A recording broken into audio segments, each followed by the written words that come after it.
필쌤TV 구독자 여러분 안녕하십니까? 머니트레이너 필쌤입니다. 2025년도 새해가 밝았습니다. 진짜 자수성가형 부자들, 이런 자수성가형 부자들은 재테크를 어떻게 했을까? 투자를 좀 어떻게 했을까? 굉장히 궁금하시죠? 그들이 과연 재테크나 투자로 부자 된 것인지 아니면 다른 방법이 있었던 것인지를 생각해 보면서 새해에 돈을 어떻게 계획을 할 것인지에 대한 생각을 해보는 시간을 갖도록 하겠습니다. 이런 거 많이 보셨죠? 눈 딱 감고 1년만 따라해 보세요. 저절로 부자가 됩니다.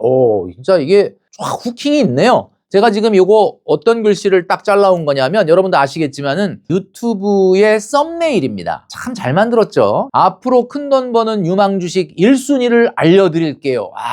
결국 부자 되는 사람들의 특징, 투자 비법 대공개. 자, 그런데 여러분 이걸 우리가 안 볼 수가 없잖아. 그래도 궁금하잖아. 그죠? 아무래도 유튜브라고 하는 매체의 특성상 여러분들의 시선을 끌어당기기 위해서는 좀 후킹한 용어 사용을 할 수도 있고 때로는 약간 어그로를 끌 때도 있습니다. 그걸 알죠, 우리가. 알지만 그래도 뭔가 좀 뭐가 있을 것 같다라고 하면 이제 들어가서 보게 되는데 필쌤TV도 사실 그게 아예 없다라고 말하기는 어렵습니다. 유튜브를 하면서 그런 내용을 좀 하죠. 그런데 이런 것들을 자꾸 보다 보면 우리가 어떤 생각이 드느냐면 자기도 모르게 이 부자라고 하는 것은 어떤 행동을 해야만 되는 거다라고 자꾸 생각을 하게 됩니다.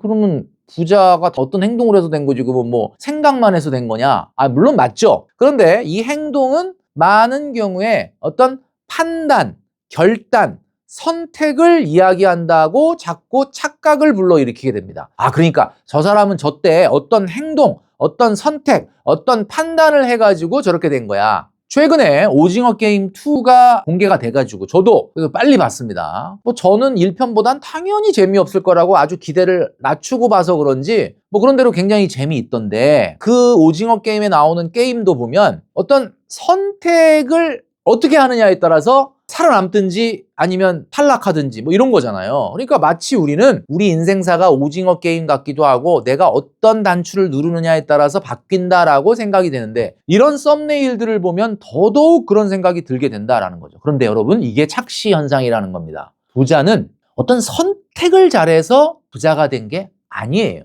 놀랍게도 부자가 왜 부자가 됐는가를 보면 그 사람이 그때 그 선택을 했구나, 저때 저 선택을 안 했구나 라는 것이 결정적으로 그 사람을 부자로 만든 게 아니고 제가 한번 말씀드린 적이 있었지만 가장 지속적인 것이 가장 혁명적인 것이다. 그러니까 행동보다는 습관에 많은 것들이 달려있다라는 이야기죠. 세계 5대 부자입니다. 최근에 좀 순서가 좀 바뀌긴 했지만 하여튼 거기서 거기일 텐데 이 5명 중에서 주식 투자, 주식 재테크를 해서 부자 된 사람이 있느냐? 워렌 버핏이 주식을 좀 재테크로 해서 부자가 된 사람 아니냐라고 생각하실 수도 있지만 그렇지 않거든요. 버크셔 해서웨이라고 하는 회사의 성장이죠. 나머지 이 4명도 마찬가지입니다. 이분들은 남들이 따라하기는 어려운 독창적인 분야에서 그 분야를 엄청나게 파서 결국 거기서 최고가 된 사람들 아니겠습니까? 지금 보여드리는 화면은 학원 사진인데 어떻게 좀 낯이 익으신가요? 지나가다가 아이의 입시를 걱정하는 부모님이 이런 플랜카드를 봤습니다. 경축, 서울대, 연고대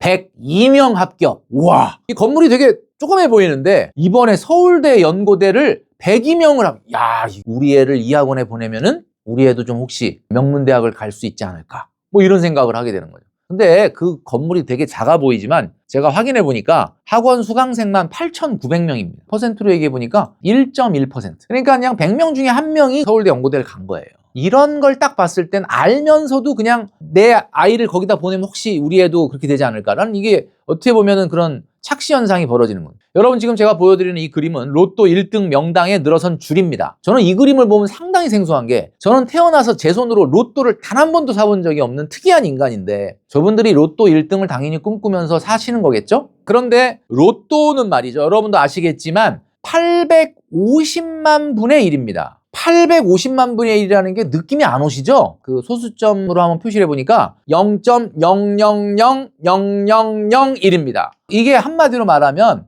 그냥 안 된다는 거예요. 그런데 이분들은 여기 막 줄을 서죠. 물론 재미라고 하지만 실제로 로또 1등을 꿈꾸지 않는 사람이 이 로또를 사지는 않을 것이다. 자, 그 얘기는 무슨 얘기냐? 이게 바로 다 판타지입니다. 판타지. 재테크에 열중을 해서 재테크로 큰 돈을 벌었다라는 사람이 없다는 뜻은 아니지만 우리가 생각하는 것만큼 많지 않고 제가 아까 말씀드렸던 것처럼 재테크를 잘해서 부자 된 것이 아니고요. 일터에서의 성공이 부자로 만든 건데 이 사람들을 만나 보니까 당연히 재테크도 잘했죠. 왜냐하면 일터에서 성공한 거 자체가 재테크잖아요. 이분들은 자기 일터에서 자기 일이 성장해서 성공을 했는데 그게 회사가 되고 회사가 주식을 발행을 하고 주식이 가치가 높아져서 엄청난 부자가 된 거잖아요. 그러니까 누가 보기에는 야, 재테크 잘했네. 주식 투자 잘했네. 일론 머스크가 주식 부자라고 하는데 주식 투자 잘했네. 이렇게 우리는 착각을 하게 된다라는 이야기죠. 대한민국의 아파트 신화를 이끌었던 강남. 강남에 아파트 사면 정말 부자 될까요? 34평이 55억인 시대가 열렸습니다. 반포에 있는 레미안 원 베일리라고 하는 아파트인데요. 레미안 원 베일리를 사서 부자가 돼보자. 여러분, 레미안 원 베일리를 사서 부자가 되는 게 아니라 부자가 됐기 때문에 원 베일리를 사는 겁니다. 그러니까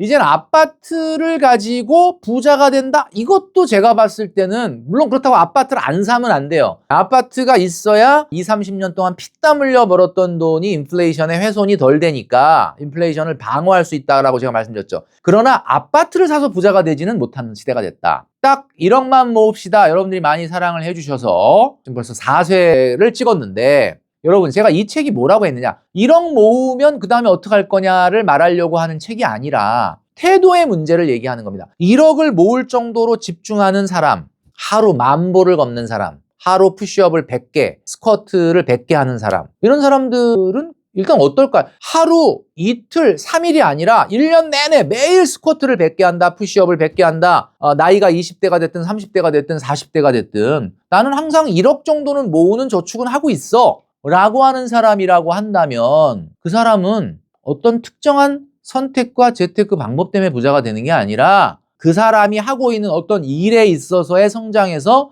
부자가 될 수밖에 있다. 그러니까 태도의 문제를 바꾸려면 저축만큼 좋은 게 없다. 저축을 이 정도로 열정적으로 한다라고 하면 나머지는 저절로 풀린다. 제가 말씀드리고 싶은 게 그거거든요. 혹시 여러분 이런 적 있으신가요? 일요일 날 저녁에 가슴이 답답하다. 시간이 지나도 미래가 딱히 달라질 것 같지 않다. 그렇다면 여러분은 지금 어쩌면 일터에서 약간 행복하지 않을 수도 있습니다. 만약에 여러분들이 일터에서 행복하다면 제가 좀 전에 말씀드렸던 생각은 안 하시겠죠. 월요일부터 금요일 그리고 토요일, 일요일이 있다고 봤을 때 토요일, 일요일이 늘 기다려지고 행복하죠. 그러나 월요일부터 금요일도 굉장히 중요하다라고 제가 말씀드린 적이 있었습니다. 자, 그래서 2025년도에 한번 바꿔봤으면 좋겠습니다. 어떻게 바꾸느냐? 첫 번째, 업무 관련 학습을 시작하라. 두 번째, 주인공으로 일해보자. 수동적으로 시킨 일이니까 빨리 하고 넘기자가 아니라 내가 이 일의 주체가 돼서 한번 일해보자. 세 번째는 창의적인 도전을 시도해보자. 네 번째는 업무에서 인정 욕구를 가져보자. 2025년도에 요 기준이 여러분들의 2025년도의 재테크에서 가장 중요한 거다. 재테크라는 건 여러분들의 일이 성장을 해야만 성공할 수 있다라고 말씀드렸죠. 나는 근데 너무 평범한 일을 해가지고 지금 말한 것처럼 창의적인 도전이나 성장이나 이런 것들이 안 어울리는데 라고 말씀하시면 안 된다. 충주맨을 봐라. 공무원이라는 고정관념을 깨고 있지 않습니까? 공무원은 일 벌리지 말고 그냥 지금 상태를 유지, 보수 그것만 해라. 그건데 그 개념을 깨버리고 있지 않습니까? 여러분 일터에서 여러분들이 더 유능해지고 그러면 여러분들은 시간과 돈이 세이브가 될 겁니다. 왜냐하면 여러분들이 유능해지면 아무래도 여러분들의 임금이 올라갈 가능성이 승진을 할 가능성이 있고 그만큼 여러분들은 시간의 자유나 돈의 자유가 생길 거예요. 그렇다면 여러분들은 많은 사람들과 더 많이 연결될 수 있을 거다. 행복이라는 거는 바로 유능성과 자율성, 연결성이 집약되어 있는 게 바로 행복이기 때문에 그렇습니다. 제가 작년 영상에서 한번 물어본 적이 있죠. 여러분 주말이 즐겁습니까? 아니면 평일이 즐겁습니까? 아니, 혹시 평일이 괴롭습니까? 만약 여러분이 평일이 괴롭다면 그것은 여러분들이 다른 재테크를 절대 성공할 수 없다라고 보여지는 가장 중요한 증거일 수 있습니다. 2025년도는 말이죠. 여러분이나 저나 평일도 즐겁게 보낼 수 있는 것이 완성이 돼야 된다. 제가 양세형 씨를 몇 번 거론한 적이 있었죠. 양세형 씨랑 뭐 제가 엄청 친한 건 아니지만 그래도 이제 가끔 카톡을 정도는 하는 사이인데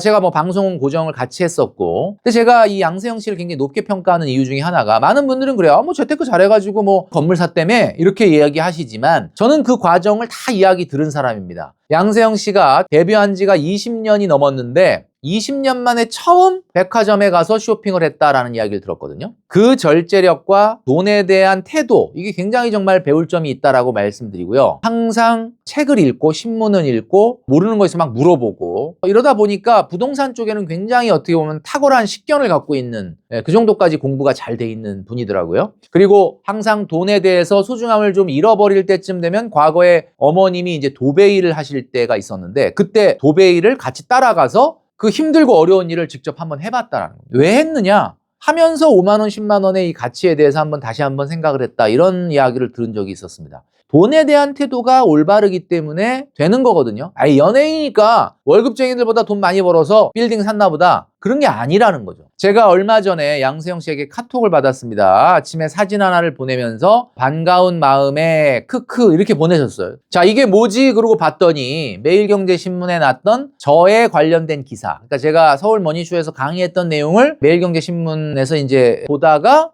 반가운 마음에 저한테 이렇게 카톡을 했다라는 장면을 제가 지금 보여드리고 있는 건데, 제가 시간을 보니까 오전 7시 37분입니다.